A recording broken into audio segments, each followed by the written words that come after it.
ఈ press meet పెట్టడానికి గల ముఖ్య కారణం మనకి ఒక మంచి అఫెండర్ బాలబోయిన రమేష్ అని అతను నేటివ్ ఆఫ్ ఇబ్రహీంపట్నం విజయవాడకి చెందినవాడు.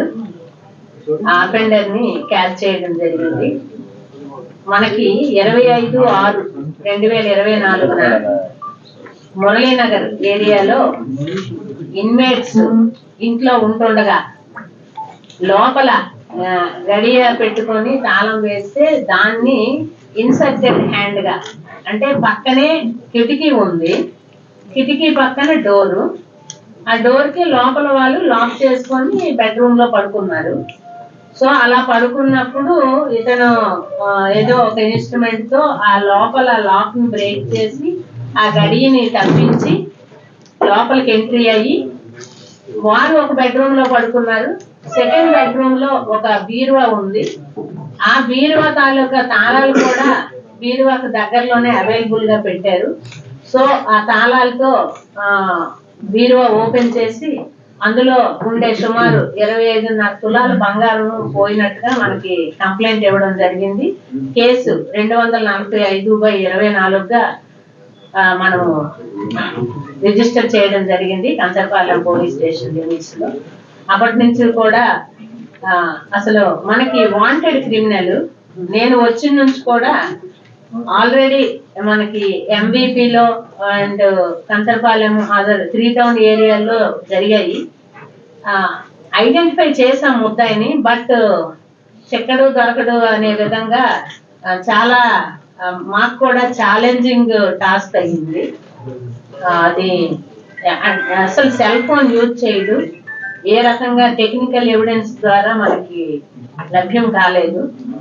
సో టీమ్స్ అయితే మాత్రం నేను 4 టీమ్స్ పెట్టడం జరిగింది. కంచరపాలెం లిమిట్స్ లో చేసినట్టు మాకు ఐడెంటిఫై అయ్యాడు, ఎంవిపిలో చేసినట్టు ఐడెంటిఫై అయ్యాడు. So Kancharapalem and CCS MVP అంటే ఈ ద్వారకా ఐడి పార్టీ అదర్ అందరి ఎఫర్ట్స్, అసలు ఏసీపీ గారు అయితే డైరెక్ట్ గా వెంకటరావు గారు చాలా వాచ్ చేసి వాటిని క్యాచ్ చేయడంలో మాత్రం ఒక 20 days అట్లా మేము కూడా గాలం వేసి పట్టినట్టుగా పట్టడం జరిగింది. అంత ఈజీ మాత్రం కాదు ఇతను క్యాచ్ చేయడము. 2019 నుంచి చేస్తున్నాడు, ఎవరికి దొరకకుండా.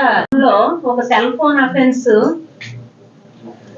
ఇబ్రహీంపట్నంలో చేశాడు. సెల్ ఫోన్ దొంగలించగానే అక్కడ క్యాచ్ చేశాడు, అక్కడ కేసు అయింది, అరెస్ట్ అయ్యాడు, కేసు అయింది. ఆ తర్వాత అంటే వీళ్ళ తండ్రి గారు 2000 అంటే ఇతనికి 15 సంవత్సరాల వయసు అప్పుడే చనిపోయారు. ఒక అన్నయ్య ఉన్నాడు, అక్కడ చికెన్ షాపు పెట్టుకున్నారు ఇబ్రహీంపట్నంలో. అన్నయ్యకి ఇతనికి కొంచెం క్లాషెస్ ఉండడం వలన వీడు ఇల్లు విడిచిపెట్టేసి అప్పటి నుంచి కూడా దొంగతనాలు చేయడము అట్లా తిరిగాడు. అప్పుడు గతంలో అయితే కేసెస్ విజయవాడలో ఉన్నాయి, గుంటూరులో ఉన్నాయి. ఆ కేసెస్ లో అరెస్ట్ అయ్యాడు. అంటే మొత్తం 13 కేసులు బిఫోర్ ఇప్పుడు క్యాచ్ చేయక ముందు 13 కేసుల్లో అరెస్ట్ అవ్వడం జరిగింది. జైల్లో కూడా ఉన్నాడు. జైల్లో ఉండేటప్పుడు వీడికి రఘునందన్ అనే వాడితో పరిచయం ఏర్పడింది.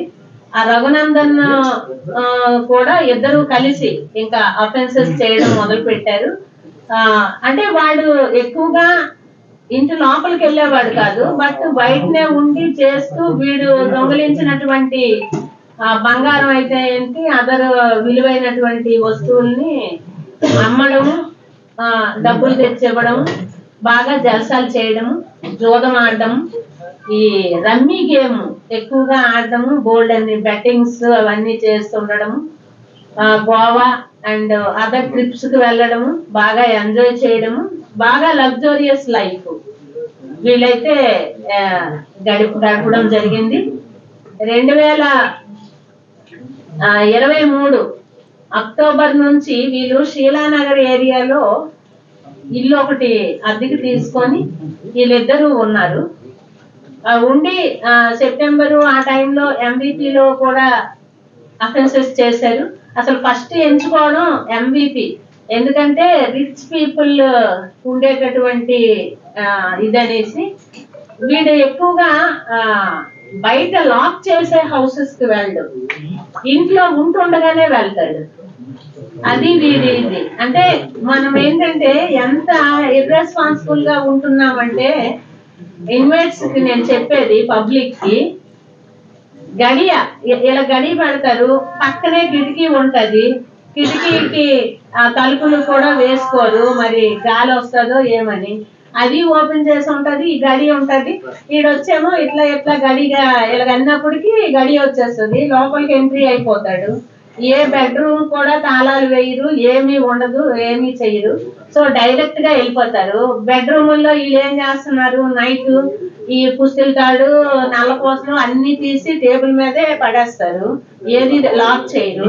ఏ బీరువాలు ఏవి కూడా లాక్ చేయరు. ఒకవేళ లాక్ చేసినా పక్కనే, లేకపోతే ఆ బీరువాకి అయినా తాళం తగిలించేసి ఉంచేస్తున్నారు. సో ఈ అఫెండర్ కి అవన్నీ కూడా టచింగ్ పాయింట్స్ గా ఉన్నాయి. ఇమీడియట్ గా వాడికి దొరికినంత దోచుకొని వెళ్ళిపోతున్నాడు, హ్యాపీగా ఎంజాయ్ చేస్తున్నాడు, ఎవరికి చిక్కట్లేదు.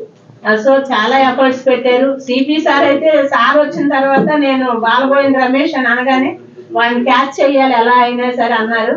ఇంకా మరి మేము కూడా, అసలు నేనైతే ఫస్ట్ నుంచి కూడా జనవరి నుంచి కూడా మా వాళ్ళకి ఎవ్రీ మంత్ క్రైమ్ మీటింగ్ అయితేనేంటి, ఎవ్రీడే టెలికాన్ఫరెన్స్ లో అయితేనేంటి, నాకు ఎప్పుడు గుర్తొస్తే అప్పుడే ఇది డిటెక్ట్ చేయాలి అని చెప్పడము.